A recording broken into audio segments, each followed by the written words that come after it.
The important part of what we can do here in Hawaii plays exactly with what President Obama wants to do. It is capability-driven framework. It is technology development. The Big Island-based Pacific International Space Center for Exploration Systems, or PISCES, is getting $2.3 million in state funds for its space research facilities.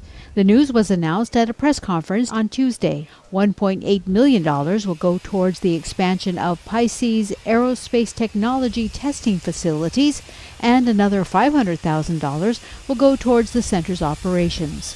By allocating financial support to PISCES, officials say the state intends to attract NASA and other space agencies from around the world, as well as aerospace businesses and jobs to the state. It's been roughly 40 years since we've had a planetary lander from Earth on the moon. Rob Kelso, former NASA Space Shuttle Flight Director at Johnson Space Center, accepted the PISCES job on November 1st. So my background is from the state of Texas. Worked for 38 years for NASA. I was a former shuttle flight director in the 80s and 90s, 25 shuttle missions that included assets here in Hawaii, the tracking stations. And I've been involved in PISCES for the last few years, and their former director retired last June. And the opening came up, and I happened to retire from NASA, and it worked out wonderfully where I was allowed an opportunity to come and benefit here. So I am so excited about being in Hawaii with a volcano, working on space.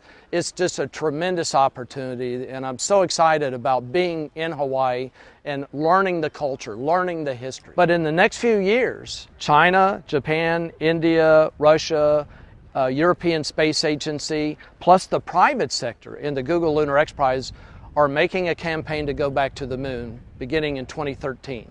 So what we want to do, since they're going, we want to help them and enable them by bringing robotic systems here to test prior to them going to these harsh environments by learning off of simulated environments, desolate environments like we have here in Hawaii. Since it began in 2007, PISCES has hosted a number of high-profile research and testing events on the slopes of Mauna Kea, where the next generation of lunar robots, rovers, and equipment were used to make air and water for survival on another planet. The important thing when we go back to Moon and go back to Mars is we can't do it like we did in the late 60s for Apollo, where they took everything with them. So the concept in going back to the moon and going to Mars is we have to live off the land. So just as they navigated across the big sea to come to Hawaii, and they didn't bring all the resources with them, they brought what they needed to make the journey and then lived off the land. It's the same as we transfer across the sea to Moon or transfer across the sea of space to Mars, is that we have to be able to live off the land. So we're not here to teach Hawaii how to live off the land. They already know to do that. They understand that. We want to learn from Hawaii on how to live off the land as we look at planetary surfaces and living on Moon and on Mars. The terrain of Hawaii's tallest mountain is ideal because it's very similar to the surface of the Moon or even Mars. So Hawaii has unique geochemical properties of its basalt material, the lava, the basalt that we see on the mountain. That is exactly like what we see on Moon. That is exactly like what we see on Mars. So by testing and utilizing what we have in Hawaii, we learn actually how to use that same process to make things at the Moon or to make things at Mars. Kelso also announced that PISCES plans to host special tests of the robotic rovers competing for the international Google Lunar X Prize, a $30 million competition for the first privately funded team to send a robot to the moon. Yeah, may look delicate, but it's very tough and robust. A Japanese rover from the multinational White Label space team is being showcased at the Waikoloa conference, along with a robot excavator from the University of Alabama, which recently won a NASA robotic competition. We designed this robot to take to NASA competition, and the whole idea of the NASA competition was to design and build a robot of a certain weight and a certain size, and it was in order to build and dig lunar dirt that we could take and process for other needs. Both robots will be demonstrated at the PISCES test site on Friday. I'm really excited to be here. I'm really glad that NASA gave us the opportunity to come to the conference and share our engineering experiences.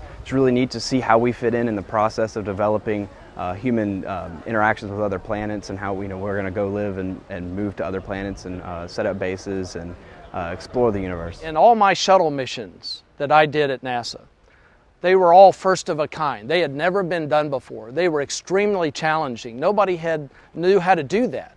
And that's what PISCES is. PISCES is extremely challenging. We're doing things that have not been done before, like lunar concrete to Hawaii. And so things that are very innovative and challenging and first of a kind are very attractive to me. And I see that here in PISCES. I see that here on the Big Island.